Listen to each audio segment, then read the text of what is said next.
Bonjour. Voici les faits marquants de cette période, avec un impact direct sur la vie des Français. Nous aborderons la dégradation de nos comptes publics, les dynamiques du marché immobilier et l'avenir de notre système de santé. Nous analyserons les développements politiques, notamment les nominations au budget de la Défense et les cérémonies nationales. La sécurité et la mémoire collective seront également au cœur de nos analyses, avec le 10e anniversaire de l'attentat de Nice, les récentes affaires judiciaires et l'évolution de la menace terroriste face à l'intelligence artificielle. Enfin, nous examinerons les enjeux de souveraineté nationale, des cyberattaques étrangères aux défis de notre industrie de défense, ainsi que les questions autour de l'identité française, notamment l'hommage aux victimes de Nice et les débats sur l'accès aux institutions nationales. Les Français font face à des défis économiques et sociaux. Le déficit public pourrait atteindre 7% du PIB en 2030, selon les projections. Ce chiffre, qui représente une part croissante de la richesse nationale, indique une trajectoire où les dépenses excèdent significativement les recettes, sans mesure de redressement budgétaire. Les conséquences concrètes pour les citoyens pourraient se traduire par des ajustements dans les services publics ou une pression fiscale accrue. Sur le front du logement, le marché parisien subit un ralentissement. Les ventes de logements à Paris ont baissé de 13% en 12 mois. Sur une période plus récente de 5 mois en 2026, cette baisse atteint 24%. Cette contraction du marché immobilier dans la capitale impacte les propriétaires, les acquéreurs et l'ensemble du secteur de la construction et des transactions immobilières, avec des effets potentiels sur l'emploi et l'investissement. Le système de santé est également sous pression financière. Les dépassements d'honoraires médicaux pourraient excéder 10 milliards d'euros en 2040. Ce montant représente une augmentation significative des dépenses pour les ménages, en complément des remboursements de l'assurance maladie et des mutuelles. Cela interroge l'accès aux soins et la solidarité du système de santé publique pour les Français. Par ailleurs, une évolution législative majeure a eu lieu. La loi fin de vie a été adoptée avec 291 voix pour, 241 contre, et 29 abstentions à l'Assemblée nationale. Cette décision législative soulève des questions éthiques et sociétales profondes pour l'ensemble des Français. Le Premier ministre et le président du Sénat ont annoncé saisir le Conseil constitutionnel sur cette loi, indiquant que son application pourrait être différée ou modifiée en fonction de l'avis de l'instance constitutionnelle. Enfin, la qualité de vie et les déplacements quotidiens sont impactés par des incidents récents. Des incendies provoquent de fortes perturbations du trafic ferroviaire, entraînant des retards, des annulations et des difficultés pour les usagers du réseau national. La vie politique nationale a été marquée par les cérémonies du 14 juillet et des développements parlementaires. Emmanuel Macron a présidé le défilé militaire du 14 juillet à Paris, puis un hommage solennel aux victimes de l'attentat de Nice. Le défilé militaire du 14 juillet à Paris a été qualifié de hors norme par le président de la République, soulignant l'ampleur et la symbolique de cet événement national. Ces manifestations officielles visent à réaffirmer l'unité nationale et la mémoire collective face aux événements passés. Dans ce contexte, la question de l'hommage aux victimes a également été portée sur la scène sportive. Éric Ciotti a demandé à la FIFA une minute de silence pour les victimes de Nice avant le match France-Espagne, reliant ainsi la mémoire nationale à un événement international. Sur le plan budgétaire et parlementaire, des nominations ont eu lieu à la Commission de la Défense. Franck Giletti et Laurent Jacobelli, tous deux membres du Rassemblement national, sont rapporteurs sur le budget défense pour 2027. Cette nomination, faite par la Commission de la Défense, confère aux deux parlementaires un rôle d'examen et de proposition sur les crédits alloués aux armées. La Commission de la Défense a procédé à la nomination des rapporteurs pour avis sur le projet de loi de finances pour 2027, ce qui permet à des députés d'évaluer la pertinence et l'efficacité des dépenses prévues pour le ministère des Armées. Cette situation marque un positionnement parlementaire important pour le parti concerné, influençant potentiellement les orientations stratégiques de la défense nationale pour les années à venir. La France a commémoré le 10e anniversaire de l'attentat de Nice. Le 14 juillet 2016, cet attentat a fait 86 personnes tuées et des centaines blessées sur la promenade des Anglais. L'acte a été perpétré par Mohamed Lawayeh Boulel, un terroriste islamiste de 31 ans. Ce 10e anniversaire ravive la douleur des victimes et de leurs familles.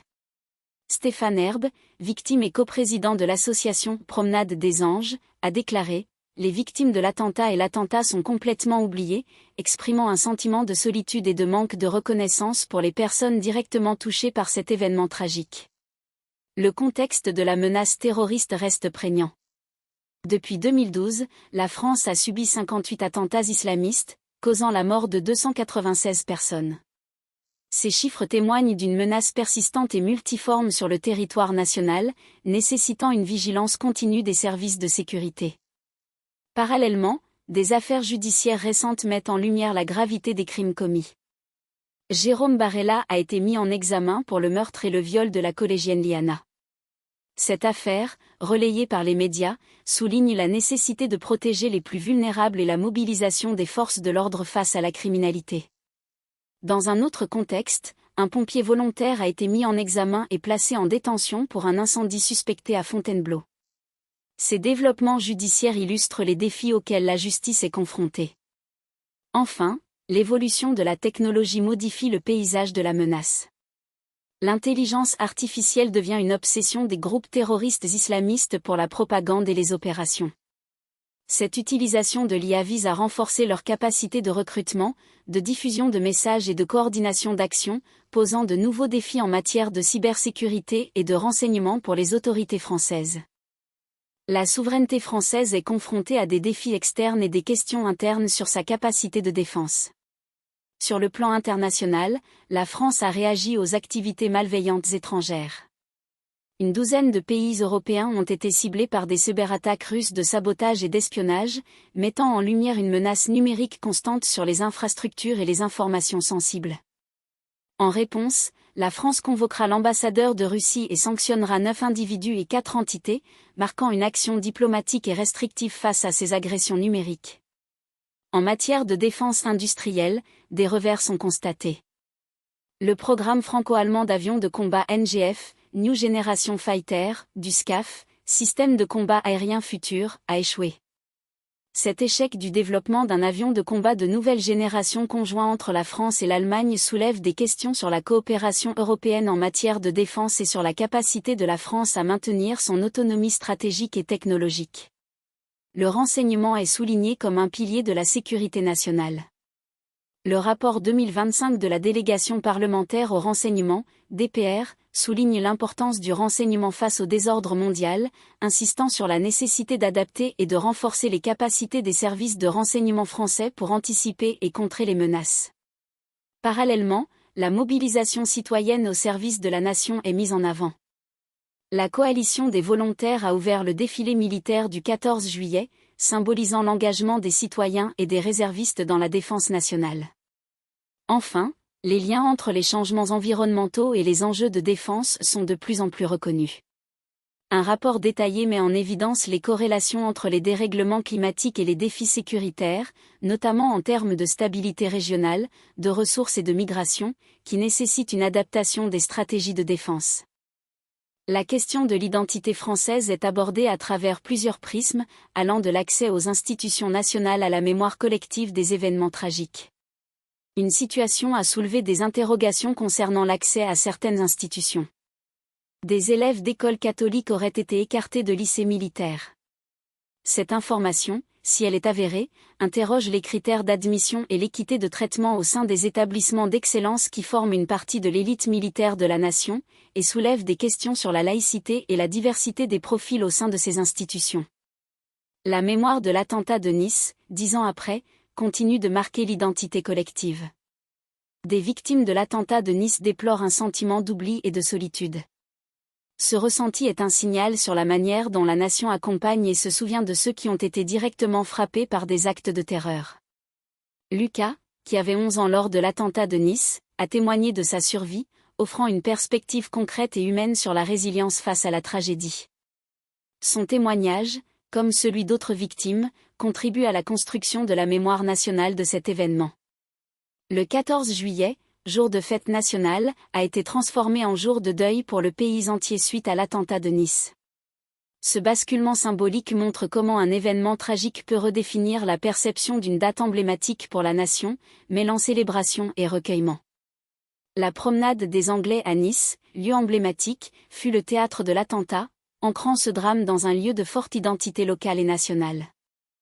Ces éléments soulignent les tensions et les évolutions autour des valeurs et des symboles qui fondent l'identité française, entre reconnaissance des diversités, maintien des traditions républicaines et gestion du souvenir collectif des épreuves. Pour récapituler les informations essentielles, le déficit public français pourrait atteindre 7% du PIB en 2030, tandis que les ventes de logements à Paris reculent significativement. Les dépassements d'honoraires médicaux sont projetés à plus de 10 milliards d'euros en 2040. La loi fin de vie est adoptée mais saisira le Conseil constitutionnel, et des incendies perturbent le trafic ferroviaire. Sur le plan politique, les cérémonies du 14 juillet ont mis en avant l'unité nationale, avec des nominations remarquées au budget de la défense. La sécurité nationale reste une préoccupation majeure avec la commémoration de l'attentat de Nice et l'émergence de l'IA dans la menace terroriste.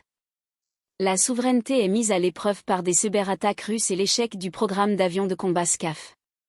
Enfin, l'identité française est interrogée par les témoignages des victimes de Nice et les débats sur l'accès au lycée militaire. Ces faits constituent les réalités de la France au 16 juillet 2026.